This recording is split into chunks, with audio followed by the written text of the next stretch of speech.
Hey everyone, and welcome back. Today, we're going to be diving into Gino Wickman's Entrepreneurial Leap Okay. and really trying to help you figure out if entrepreneurship is right for you. Yeah, We're going to be going beyond the hype and giving you a realistic view of what it takes to really succeed as an entrepreneur. that's right. It's important to understand that the book really challenges the romanticized view Yeah, of entrepreneurship that many people have. exactly. So to start, let's just define what Wickman even means by a true entrepreneur. Well, he makes a distinction between being self-employed and being a true entrepreneur. Okay. And he uses a spectrum as an example. Okay. On one end of the spectrum, you have someone like Steve Jobs, Right. a visionary who revolutionized entire industries. Yeah. On the other end, you might have someone running a single franchise. Right. Both involve risk, Sure. but the impact and the scope are very different. So how does that spectrum apply to someone who's thinking about starting, a small business? Well, Wickman emphasizes that a true entrepreneur creates something new or significantly improves an existing product or service. Okay. They don't just maintain a business, they drive innovation and growth. Think about the difference between someone who opens another coffee shop and someone who invents a new way to brew coffee that changes the entire industry. That's a great way to think about it. Yeah. So how do you know if you have what it takes to be that kind of entrepreneur? Well, Wickman outlines 6 essential traits you need to succeed as an entrepreneur. Okay. Visionary, passionate, problem solver, driven, risk taker, and responsible. 6 traits, and you need all of them. That's right. It's the 100% rule. He argues that these traits are part of your DNA. Wow. They show up in your natural wiring. They can even be seen as quirks that other people might find strange. Interesting. So it's like those quirks are what give those entrepreneurs that special something. Let's dive into a few of these traits and how they really translate into real-life entrepreneurship. What does it mean to be a visionary entrepreneur? Well, being a visionary entrepreneur doesn't necessarily mean you'll invent the next iPhone. Right. It's more about seeing needs or opportunities that others might miss. Yeah. A great example from the book is David Allen. Okay. He started by cleaning cars as a teenager, but eventually turned that experience into a successful jet cleaning business. So he saw a connection between something as simple as cleaning cars and a much bigger opportunity. Exactly. Wow. And another essential trait is being passionate. Right.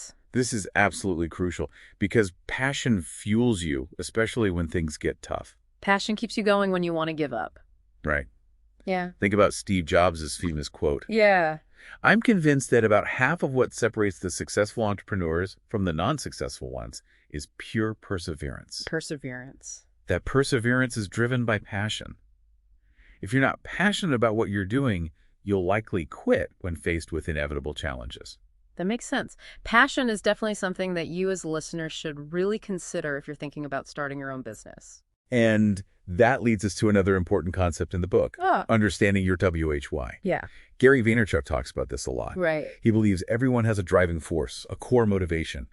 Finding your WHY gives you an unshakable purpose.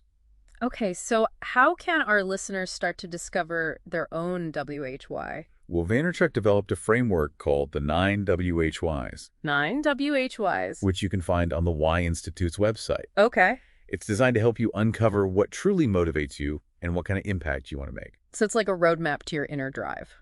Exactly. I like it. Now let's move on to risk taker.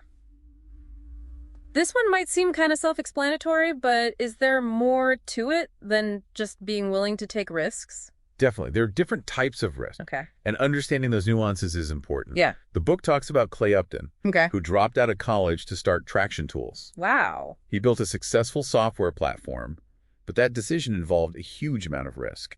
So what does Clay's story tell us about being a risk taker? Well, it's not just about blindly jumping into the unknown. Right. True entrepreneurial risk takers, like Clay, are often defying conventional wisdom.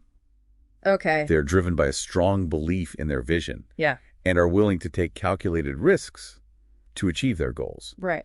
They accept that failure is a possibility, but they believe that the potential rewards outweigh the risks. So it's about taking that leap of faith and betting on yourself even when others might doubt you. Exactly. And finally, let's talk about the trait of being responsible.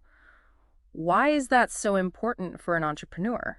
Well, this one is often overlooked, but it's crucial. Okay. Entrepreneurs carry a huge amount of responsibility, Right. not just for themselves, Yeah. but for their employees, their customers, and potentially their investors. The book mentions the story of Ted Bradshaw, Yeah. who chose responsibility over personal gain when his business partner went bankrupt. It's a powerful example. Yeah. Ted faced a difficult choice. He could have walked away and protected his own finances. But instead, he chose to help his clients finish their home builds, taking on a huge financial burden in the process. Wow. That really shows the weight of responsibility that comes with being an entrepreneur. It's not just about making money, it's about making decisions that impact other people's lives. Exactly. And speaking of responsibility, let's transition to the unique challenges faced by second-generation entrepreneurs. Okay. These individuals inherit existing businesses, Right. and statistically, only about 32% of those businesses survive to the next generation. Wow. Why do so many second-generation businesses fail? It often comes down to whether or not the next generation possesses those essential entrepreneurial traits we've been talking about. Right. They might inherit a business, Yeah. but lack the inherent drive and vision needed to sustain and grow it. So it sounds like taking over an existing business can be even more challenging than starting from scratch. It can be, yeah. But the book does share some inspiring stories of second-generation entrepreneurs who found success. Let's hear about them. Okay, so Jay Feldman's story is a great example. He took over his father's car dealership, Okay. and he started at the very bottom, washing cars, Wow. working his way up, Yeah. and eventually grew the business exponentially. That's a testament to hard work and dedication.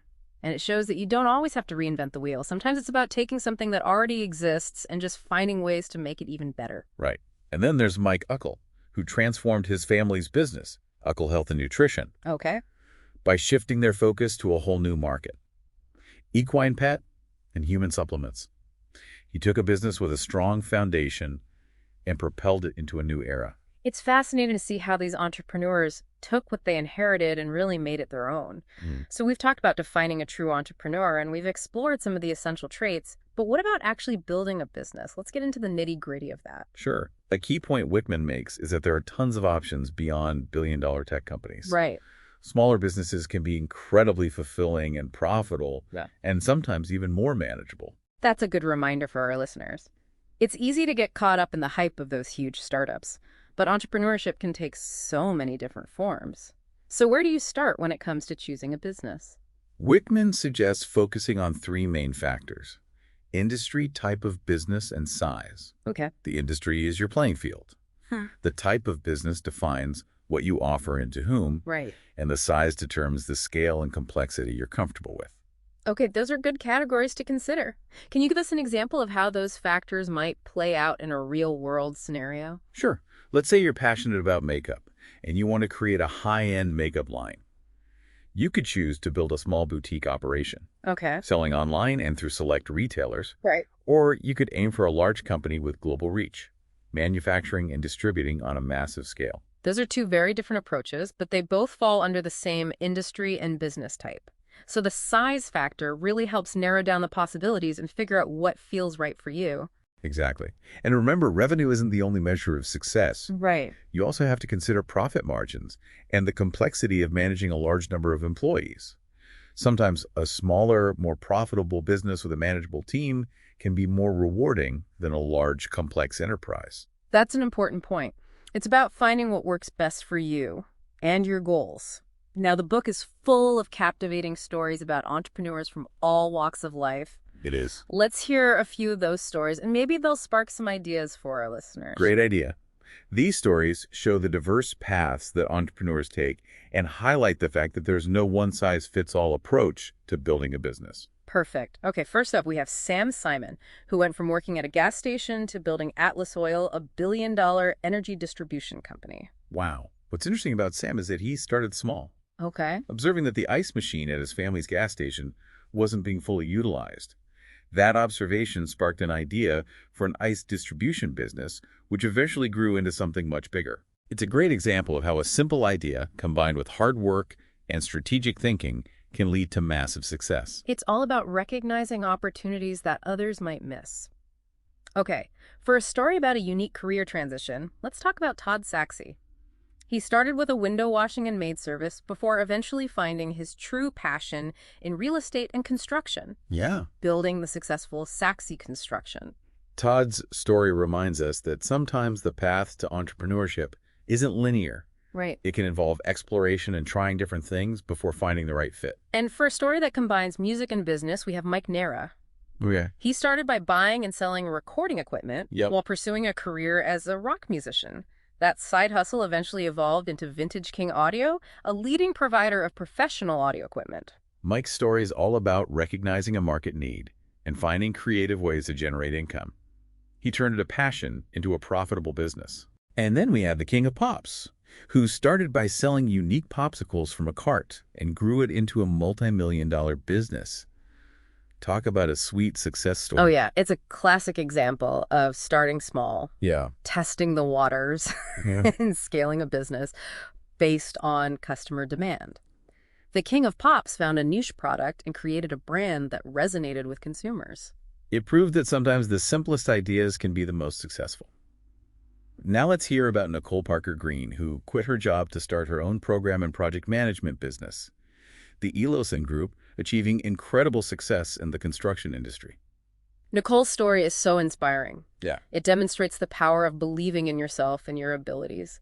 She saw an opportunity to create a better experience for clients and took the leap to build a business around her expertise. Talk about taking control of your destiny. Okay, last but not least, we have Joe Haney, who saw an opportunity while working at a car dealership and started his own insurance agency, Sterling Insurance Group. Joe's story shows that sometimes the best business ideas come from firsthand experience. He identified a need within an existing market and created a business to fill that void. These stories are all so different, but they share a common thread: passion, vision, and a willingness to take risks. Absolutely. They're great examples for anyone considering the entrepreneurial path. But let's get real for a minute. Yeah. What's the day-to-day reality of being an entrepreneur? Is it all sunshine and roses, or is there a darker side too? Well, entrepreneurship's definitely not for the faint of heart. It's a roller coaster ride with incredible highs and some pretty crushing lows. Yeah. You have to be prepared for both. Okay, let's paint a picture of that roller coaster for our listeners. Right. What does a typical day look like for an entrepreneur, both in a dream scenario and a nightmare scenario? Okay, in a dream scenario, you wake up feeling energized and excited to tackle the day. You have a clear vision for your business, and you're surrounded by a passionate team that's committed to your shared goals. You spend your time strategically focusing on high-impact activities like connecting with customers and developing new ideas. You're working on your business, not just in it. You have systems in place that run smoothly, and your team is empowered to make decisions and take ownership. And on the financial side, you're secure, paying yourself a fair wage, and reinvesting profits to fuel further growth. It sounds like a well-oiled machine. It does. But what about those nightmare scenarios? What are some of the challenges that can turn that dream into a struggle? Yeah, what could go wrong? Well, one of the biggest pitfalls is hiring the wrong people. Okay. If your team isn't aligned with your core values and doesn't share your passion, Yeah. it can create chaos and conflict. Sure. It's like trying to row a boat with everyone pulling in different directions. That's a great analogy. It highlights how important it is to build a team that's on the same page as you. Absolutely. Yeah. Another common mistake is neglecting customer feedback. Okay. If you're not listening to your customers and adapting to their needs, you risk losing them to competitors who are more attentive. So staying connected to your customers and making sure you're delivering value is key. Are there any other red flags entrepreneurs should watch out for? Definitely. Not charging enough for your products or services is a major problem. Oh, yeah. It can lead to financial instability and prevent you from investing in the growth of your business. I can see how that happens. Sometimes fear of losing customers can lead to underpricing, but that can ultimately do more harm than good. Exactly. You need to be confident in the value you provide and price your offerings accordingly. So avoiding these potential pitfalls is crucial for entrepreneurial success. Wickman outlines a set of disciplines It does. to help entrepreneurs stay on track. Right. One of the most important is capturing your vision. Okay. Why is that so essential? Because you need a crystal clear vision of what you're building and why. Without it, you'll lack direction and purpose. It's like setting out on a journey without a map. Okay, so no map, no vision. Wickman suggests answering some key questions to solidify your vision. Okay, what are some of those questions? Start with, what am I passionate about? Why am I doing this? Yeah, This is about connecting with your core motivation, right. understanding what drives you and what impact you want to make. Okay, so it's about digging deep and figuring out the heart of your business. Exactly. As a, Then ask yourself, what want or need am I filling for my customer or client? okay, This shifts the focus to your target audience and the value you're providing. Right. It's about understanding their pain points and how you can solve their problems. It's like putting yourself in your customer's shoes and seeing the world from their perspective. Right. Then get specific about your target market by asking, who is my ideal customer? Okay. This is about defining their demographics, interests, and behaviors. So you can tailor your product or service to their specific needs. Exactly. And then think about your revenue model. Wow. What's the pricing structure for my product or service? Okay. How will you generate income? Yeah. What will your pricing strategy be? That's the practical side of things, making sure your business is financially sustainable. Now let's look at the long-term vision. Ask yourself, what's the number one most important goal to accomplish in 10 years? Oh, okay. This encourages you to think big and set ambitious goals for the future of your business. It's about having that long-term perspective and knowing where you want to go. Then create a more detailed roadmap by asking, what will the business look like in 3 years? Okay. Define your revenue targets, profit goals, and key milestones for the near future. So we have a clear path to follow. Right. Then break down those ambitious goals into actionable steps. What do I have to accomplish in the first year? This helps you focus on the immediate tasks that will set the stage for your long-term success. It's about setting realistic and achievable goals for the first year of your business. And finally, get even more specific with, what are the 3 to 7 most important things I must get done in the next 90 days? Okay. This brings it down to the most critical tasks that will move the needle right now. Wow. Those questions are incredibly helpful for creating a clear and actionable vision. I can see how they would be valuable for any entrepreneur, whether they're just starting out or already have an established business. Absolutely. Yeah. They help you define your passion, your target market, your pricing strategy, and your growth plan. So once you have a clear vision, the next discipline is deciding whether or not you're a partner person. Okay. What are the pros and cons of going solo versus having a partner? That's a big decision. Yeah. Partnerships can offer shared responsibility, Right. diverse perspectives, and a broader skill set. Sure. But they also require clear communication-aligned values Yeah. and a strong partnership agreement to avoid potential conflicts. It's kind of like a business marriage. Yeah. It requires compatibility, commitment, and a willingness to work through challenges. So choosing the right partner is crucial. Yeah. What advice does Wickman offer for those considering a partnership? Well, he emphasizes that the wrong partnership can be disastrous, so it's Right. better to go solo than to team up with someone who's not a good fit. If you do decide to partner, think long-term and ensure you're compatible on both a personal and a professional level. Right. Make sure you're on the same page regarding your vision, values, and goals. That makes a lot of sense. It's better to be cautious and deliberate in choosing a partner than to rush into something that could potentially harm your business. Now, the next discipline seems pretty straightforward. Staying focused on the customer. Why does Wickman emphasize this so much? It might seem obvious, but it's easy to get caught up in the day-to-day operations and lose sight of what truly matters. Right, your customers. Your customers. Without customers, you don't have a business. So how can entrepreneurs ensure they're staying customer-centric? It's about actively seeking feedback, Okay. being responsive to their concerns, and constantly striving to deliver value. It's about building relationships and exceeding expectations rather than just making a sale. Exactly. Wickman shares a story about how he almost lost his business because he wasn't paying close enough attention to customer feedback. Wow. He saved it by making significant changes based on what he learned. That's a powerful reminder that even successful entrepreneurs can stumble if they lose sight of their customers. It's a continuous process of listening, learning, and adapting. Absolutely. And that leads us to the next discipline, getting feedback from customers early and often. Okay. It's not enough to passively wait for feedback. You need to actively seek it out. Okay, so how do you go about doing that? There are various methods, like conducting surveys, holding focus groups, or simply having conversations with your customers. Right. The goal is to understand their experiences and identify areas for improvement. Okay, so it's about getting a pulse on what your customers truly want and need. Exactly. Wickman stresses the importance of testing your product or service with your target market before making significant investments. It's much cheaper to make adjustments early on than to try to fix something that's already launched and not meeting customer needs. Right. And the next discipline's a good one. Always have a plan B. Okay. This applies not only to entrepreneurship, but to life in general. I completely agree.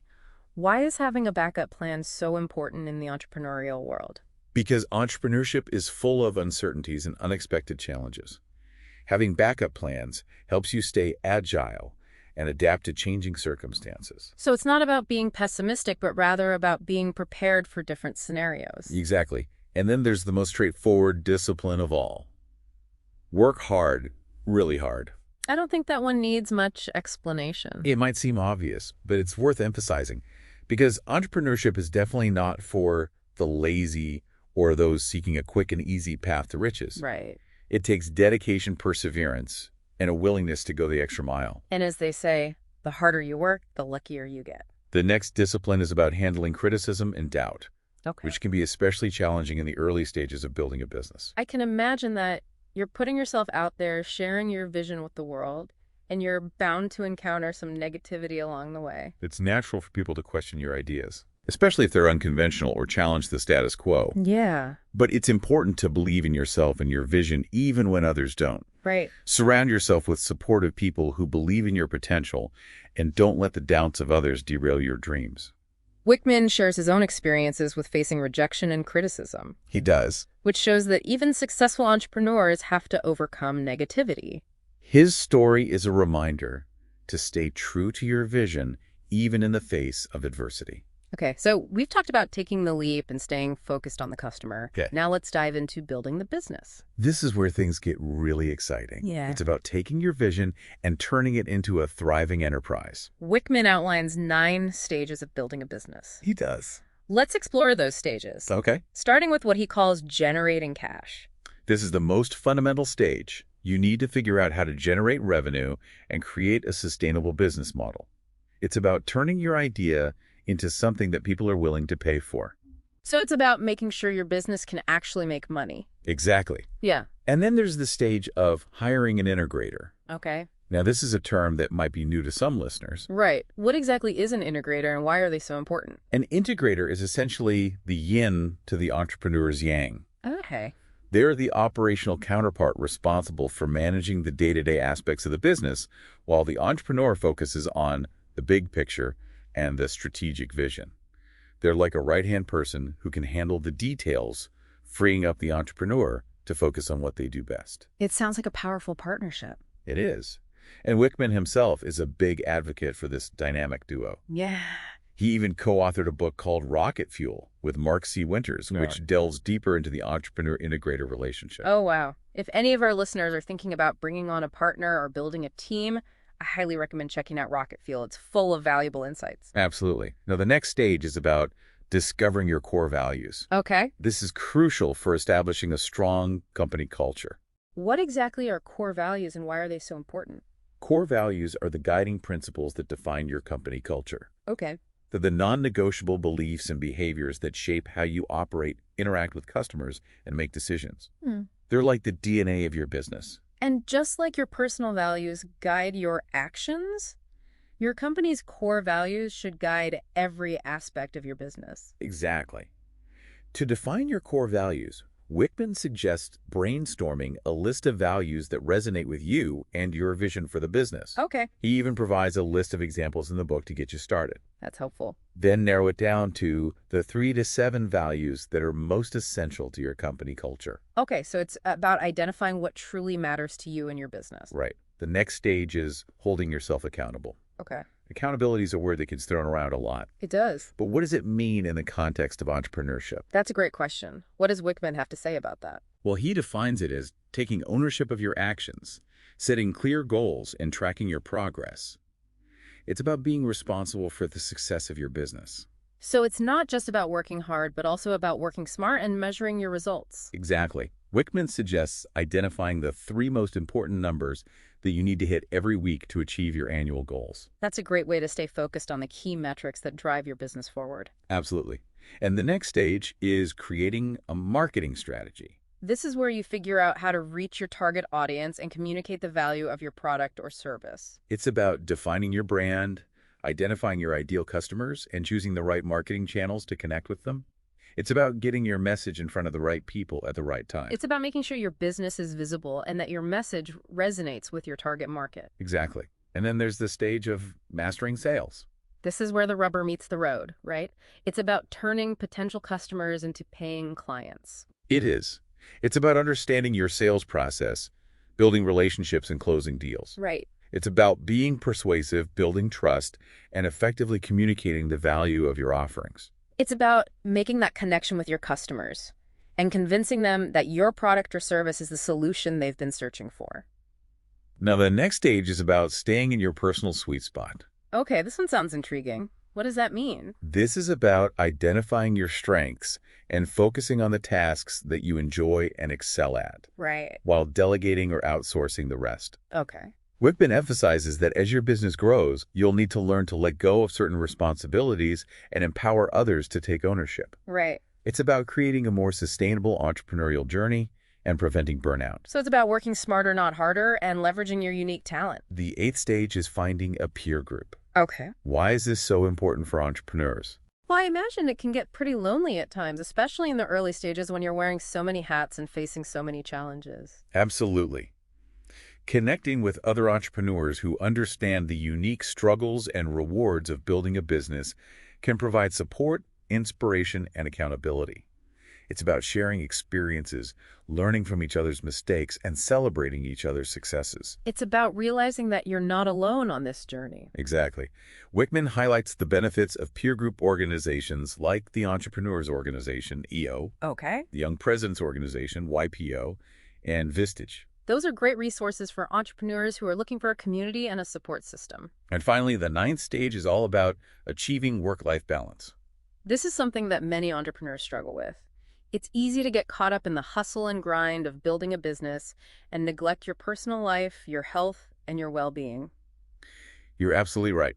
Wickman emphasizes the importance of setting boundaries, prioritizing self-care, and making time for the things that matter most outside of work. Right. It's about creating a sustainable lifestyle that supports both your business and your personal goals. Exactly. Wickman suggests defining your ideal life and taking steps to make it a reality. Okay. He even suggests creating a life list of things you want to accomplish and experiences you want to have. I love that idea. It's a reminder that entrepreneurship should ultimately enhance your life, not consume it entirely. These 9 stages provide a fantastic roadmap for building a successful and fulfilling business. But the journey doesn't end there, does it? Not at all. Entrepreneurship is a continuous journey of learning and growth. It's about evolving and adapting as you go. So what are some ways entrepreneurs can keep that entrepreneurial fire burning bright throughout their journey? Well, Wickman offers some great tips for continuous learning and growth. Let's hear them. Yeah. I'm always looking for new ways to stay inspired and expand my knowledge base. One of his suggestions is to make reading a regular habit, aiming for at least one nonfiction book a month. Okay, that's a great goal. But with so many books out there, how do you choose what to read? Wickman recommends focusing on books that challenge your thinking, expand your knowledge, and offer practical advice for both business and personal growth.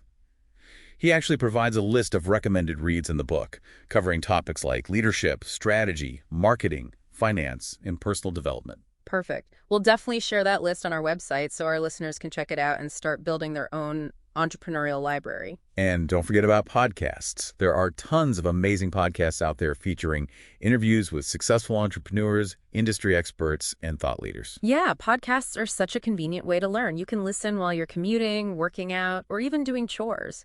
It's like having a personal mentor in your pocket. Speaking of mentors, Wickman really emphasizes the importance of finding a mentor who can guide you on your entrepreneurial journey. Yeah, a mentor can provide such valuable insights, advice, and support based on their own experiences. It's like having someone who's been there and done that, showing you the ropes and helping you avoid common pitfalls. Exactly. He also recommends attending conferences and workshops to connect with other entrepreneurs, learn from industry experts, and stay updated on the latest trends. Yeah, it's a great way to expand your network, gain new perspectives, and get a fresh dose of inspiration. And here's a simple but powerful suggestion. Wickman calls it taking coffee shop time. Okay. It's about dedicating a few hours each week to strategic thinking. Go to a coffee shop or wherever you think best, step away from the daily grind, and really focus on your business, your goals, and new ideas. Oh, I love that idea. It's so easy to get caught up in the day-to-day tasks and lose sight of the bigger picture. Setting aside dedicated time for strategic thinking can make a huge difference. And finally, Wickman reminds us that motivation often comes from within. Sometimes all it takes is looking at your bank account balance, visualizing your goals, and reminding yourself of your why to get a boost of motivation. It's about tapping into that inner drive and remembering the reasons why you embarked on this entrepreneurial journey in the first place. He also shares some motivational quotes from successful entrepreneurs in the book, reminding us that perseverance, resilience, and a positive attitude are essential for overcoming challenges and achieving success. Yeah, those quotes can be so powerful. They remind you that you're not alone on this journey and that countless others have faced similar obstacles and come out stronger on the other side. One last important point that Wickman stresses is financial responsibility. Especially for entrepreneurs, right? It's easy to get caught up in the excitement of building a business and forget about the long-term financial planning. Exactly.